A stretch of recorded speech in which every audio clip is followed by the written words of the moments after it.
दोस्तों, अमेरिका इंतहाई खुफिया मिशन जोहरी ईंधन से भरा हुआ बड़ा हथियार गायब हो गया। किसी भी वक्त जनूबी एशिया में तबाही का बायस बन सकता है। आज हम आपको बताएंगे कि हथियार किस तरह गायब हुआ और कहां कहां तबाही का मौजा बन सकता है। लेकिन वीडियो शुरू करने से पहले मैं तमाम नए आने वाले दोस्तों से गुजारिश करना चाहूंगा कि जिन्होंने अभी तक हमारा YouTube चैनल सब्सक्राइब नहीं किया, बराए मेहरबानी इसे सब्सक्राइब करें और साथ लगे घंटी के बटन को भी दबा दें। भारत और अमेरिका की खिते के हवाले से इंतहाई बड़ी साजिश। भारत और अमेरिका के खिते के अंदर बड़ी तबाही फैलाने का सबब किसी भी वक्त बन सकते हैं। जैसे जैसे वक्त गुजर रहा है, बड़े बड़े ममालिक के मरहूम की ऐसी ऐसी करतूतें सामने आ रहे हैं कि अगर उनके जीते जी उनके सामने ये सब कुछ हो तो उनकी काबिले रिश्क हुक्मरानी की सारी फल्क बोस अमारतें धड़म से नीचे गिर जाती। दोस्तों, इस तबाहकुन कहानी का आगाज होता है मई 1965 में। एक भारतीय कोर पैमा टीम माउंट एवरेस्ट को जब्त करने निकली। दुनिया की ये बुलंद तरीन चोटी जो सतह समंदर से 29,029 फीट बुलंद है, पहली बार दो कोर पैमाओं ने 1953 में इसे सर किया था। उनमें से एक का ताल्लुक न्यूजीलैंड से था, एक का नाम एडमिट हैली और दूसरा एक्सपोर्टर यानी कूली था जो नेपाल का रहने वाला था। नेपाली जुबान में इन कूलियों को शर्पा कहा जाता है। दोस्तों, ये शर्पा लोग बर्फानी माहौल में रहने वाले होते हैं, इसलिए पहाड़ों पर अपनी कमरों पर बोझ लाद कर गैर मुल्की कोपैमाओं के साथ जाते हैं।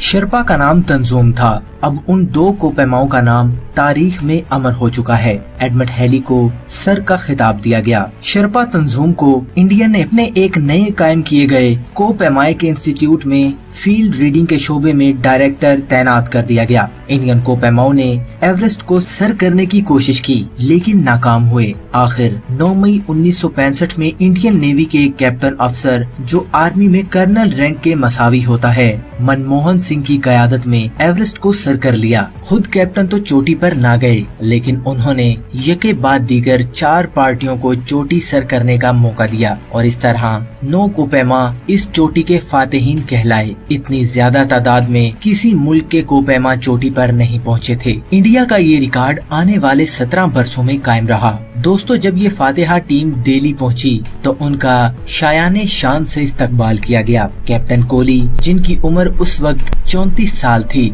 इससे पहले हिमालय की भी कई चोटियां सर कर चुके थे। नई दिल्ली के एयरपोर्ट पर मुबारकबाद देने बैरून मुल्क से आने वालों का खुश आमदीद कर रहे थे तो उस वक्त के रॉ के डायरेक्टर मिस्टर काउ ने उनके कान में सरगोशी की कि इस जहाज के पीछे इंडियन ब्यूरो के चीफ उनका इंतजार कर रहे हैं। कैप्टन जब वहां जाते हैं, जो कुछ सुनते हैं वो इंतहाई चश्मकुशा दास्तान है। कैप्टन कोहली जब हवाई जहाज के पीछे गए तो वहां उसकी मुलाकात रा के डायरेक्टर से हुई, जिसने कहा कि अपने इस्तकबालिया तकरीबात से फारिग होकर मेरे दफ्तर में आ जाओ। उस मुलाकात में उसे बताया गया कि वो फौरन अमेरिका पहुंचे, जहां एक इंतहाई जरूरी और खुफिया मिशन उसका मुंतजिर है।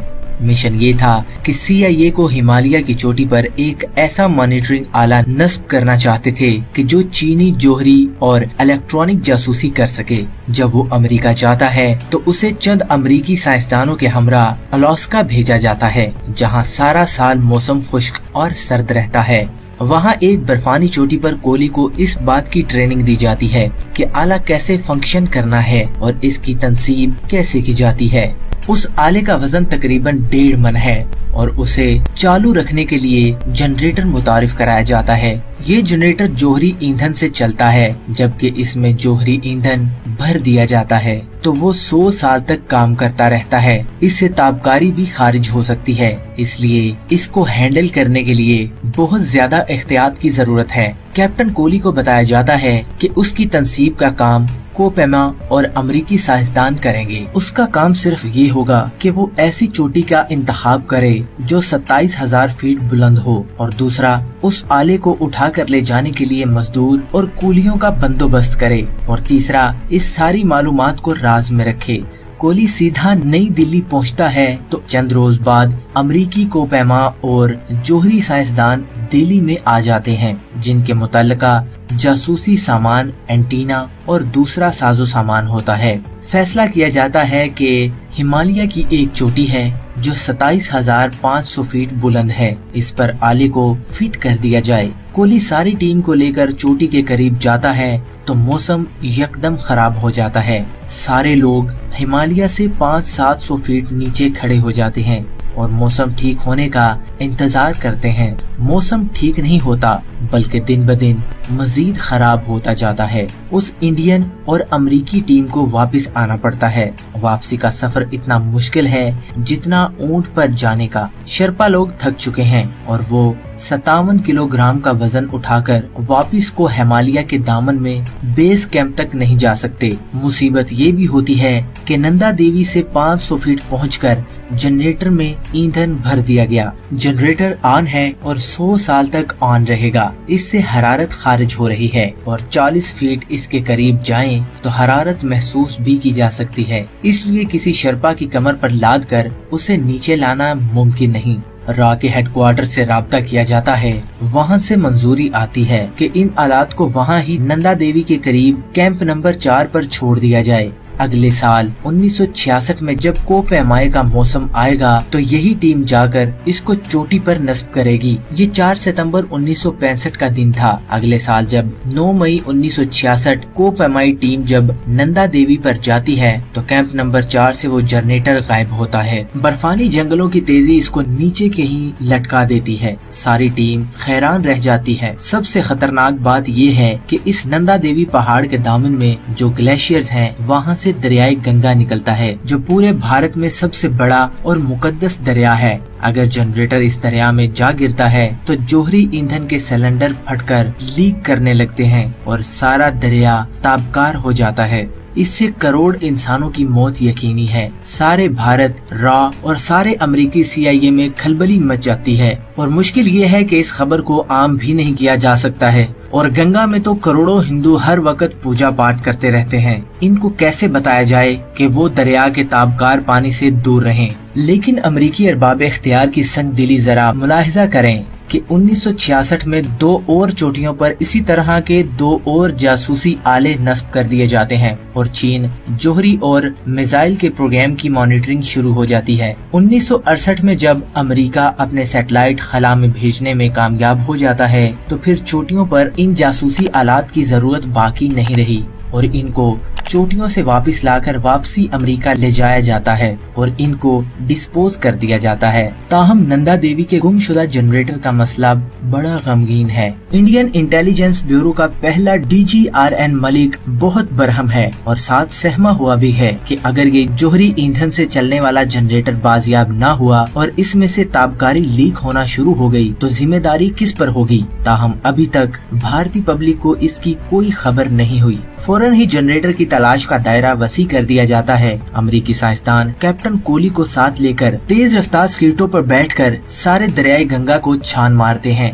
लेकिन किसी ताबकार मादे का कोई सबूत नहीं मिलता। आखिर 3 बरस की छानबीन के बाद ढाबा एटॉमिक सेंटर के डायरेक्टर चंद्रपोरम के दफ्तर पर ये सब लोग जमा होते हैं तो अब तक की तलाश का लंबे लबाब के बारे में बयान करते हैं। कहा जाता है कि ये जनरेटर नंदा देवी के कैंप नंबर 4 से किसी एवलांच की जद में आ गया होगा और फिर किसी जगह रास्ते में जाकर अटक गया होगा। इससे हरारत खारिज हो रही थी क्योंकि जोहरी ईंधन की सलाखें फ्यूल लाइट नंगी होंगी तो इर्द गिर्द की बर्फ पिघलकर जनरेटर को कहीं दूर बर्फ के नीचे ले जाएंगी और वहां किसी चट्टान की तह में जाकर ये जनरेटर रुक जाएगा और 100 साल तक वहीं पर बैठा रहेगा और चलता रहेगा। लेकिन उसे निकालने वाली ताबकारी बर्फ के बेतहाशा अंजुमात की वजह से किसी दरियाई पानी में घुलकर किसी खतरे का बाइस नहीं बनेगी। चुनाचे इसकी तलाश तर्क कर दी गई।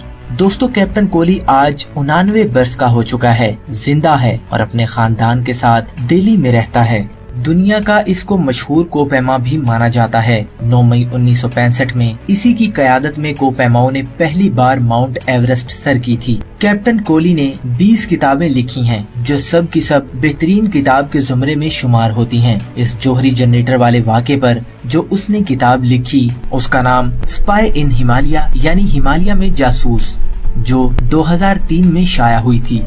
दोस्तों, कैप्टन एक जिम्मेदार और मुहिब्बे वतन शहरी है। वो अपनी इस तरह की किताबों में इस तरह के खुफिया मिशन की तफसील नहीं बता सकता था, लेकिन इस वाक़े के 13 बरस बाद एक अमरीकी मुसन्निफ ओल्डिगो हैन ने 1978 में एक मैगजीन में ये तमाम कहानी लिख दी। इस मैगजीन का नाम आउटसाइड था। दोस्तों, आज भी वो जौहरी जनरेटर गायब है और नहीं मालूम कि कहाँ है, लेकिन बर्फ पिघलती है तो वो किसी भी वक्त किसी बड़े हादसे का सबब बन सकता है और जनूबी एशिया में अगले 50 साल तक जौहरी ताबकारी के खतरात और इंसानों के लिए मौत का सामान मौजूद है, जो किसी भी वक्त करोड़ों इंसानों को निगल सकता है। दोस्तों, ये है अमेरिका और भारत का असली चेहरा, जो खिते के अंदर तबाही फैलाने का बाइस बन रहा है।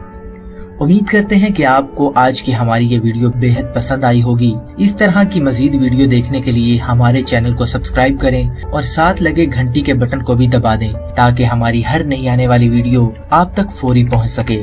अपने प्यारे दोस्त जुनैद इकबाल को दीजिए इजाजत। अल्लाह हाफिज।